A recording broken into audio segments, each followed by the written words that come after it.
Hey brothers and sisters, so that's something I wanted to share with you guys today. A few little things that I had written down in my journal that I think may be a blessing to some of you. So I'm going to share that with you today. So I just wanted to talk a little bit about like the works that we do as Christians. And kind of like the process that God takes us through when we give our life to the Lord, and kind of what that looks like, because these are things that as we get involved in them, we don't really realize like what does it mean? What does it look like when I'm doing something right, or what the process looks like. So I'll probably make a little bit more sense as I get going here, but and I'm going to be looking at my notes here as I go. So, it is the transformed heart and the transformed nature that produces good work or good works in us. So it's what the Lord does in us that produces works. So we don't live holy in order to be saved. We live holy because we are saved. It's a result of what the Lord has done in us. We don't live righteously so we can convince God to save us. We live righteously because we know that God has saved us, and it's an offering that we give to God. So this kind of like this little drawing that I have here might explain it a little bit. So here's a tree. This is your salvation when you accept the Lord. The roots of the tree is your faith. And then off of the branches here is fruit. So as we are saved, we begin to walk in faith. We begin to produce fruit in the Lord as the Lord begins to minister to us and transform us. And as the Lord begins to transform us, then we begin to produce fruit. So, sorry guys, I was working outside in the yard today, so they have a little bit of dust. Anyways, here's another thing that I wanted to go over, kind of like the process of what happens when we give our life to the Lord. So like, we know that after we're saved, we're going to, through faith and through the transformation of our heart, the transformed nature becoming the new creation in Christ, we're going to start producing fruit in the Lord, and that fruit is works. But how do we get there? So this, this is my little hallway drawing here. So this is a door, a hallway, and a door. I didn't really know how to finish the back of this, and I was not very good at art. So anyways, keep this image in mind of a door, a hallway, and a door, because that'll help with what I'm about to share with you guys. So that first door is justification. And the justification is the position that you take when you give your life to Christ. It is you becoming right standing with the Lord because you have given your life to Christ. You have made a decision to come from the dark into the light. You are forgiven because the Lord has paid your debt on the cross. And nothing that you have done in God's eyes will disqualify you from becoming justified and walking through that door. Now, the majority of our walk as believers is spent in that hallway. This is where the meat and potatoes of our walk happens. And that hallway is the process. It's the process of what we call sanctification. And that is the process of you becoming like Jesus. This is where you are made holy. This is where you begin to produce the fruit. This is where you begin to go through the process of being changed, having your mind renewed, becoming holy, and beginning to look like Christ. Now, once you go through that process, then that's where you get to the glorification. That is the finished product. That is when you look, sound, and act like Jesus Christ.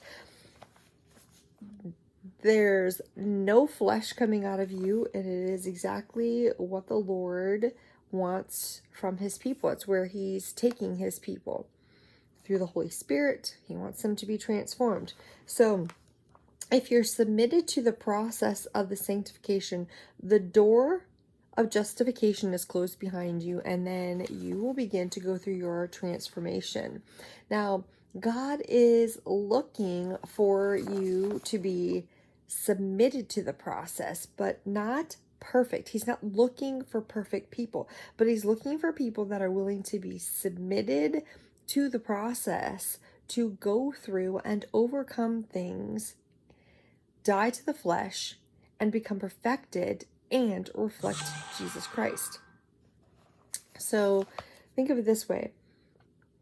You cannot save yourself. None of us can.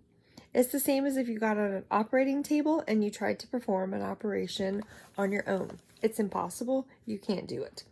You need someone else to do the operation for you, and you trust that person to do the operation that you need. However, you have to submit to the process of the operation. You have to be willing to go in on the day of the surgery. You have to be willing to lay on the table. You have to be willing to let them put you to sleep. And then you have to go through the recovery time after the operation.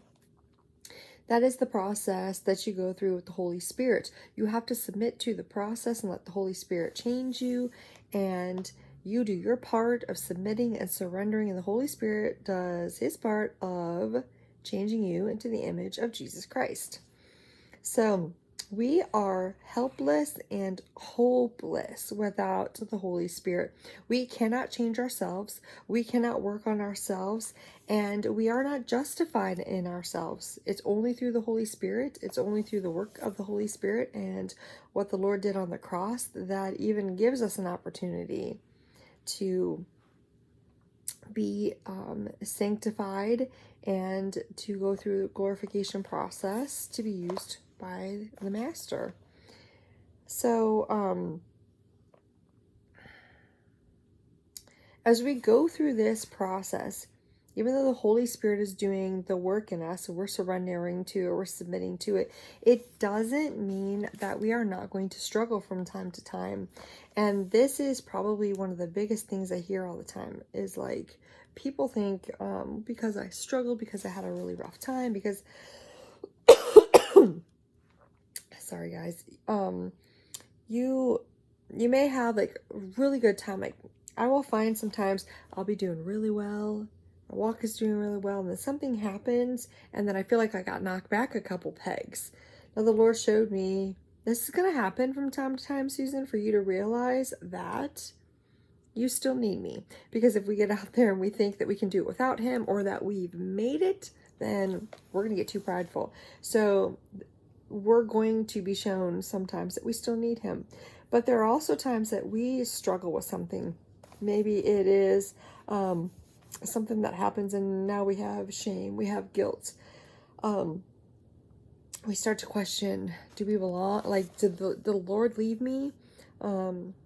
Has he gotten mad at me? Is the Lord saying, okay, this is the last time I've had it with you. You continue to keep doing this. For the past 3 months, you've had a problem with this sin, or you've had a problem with this issue. I'm done with you. And so we start to worry about this. We start to get upset about it. We start to get stressed out about it because, maybe there's something that you have repeatedly given to the Lord, but there's something that you're struggling to overcome or get on top of. So you start to think, man, the Lord is like, he's got to be done with me. There's just no way.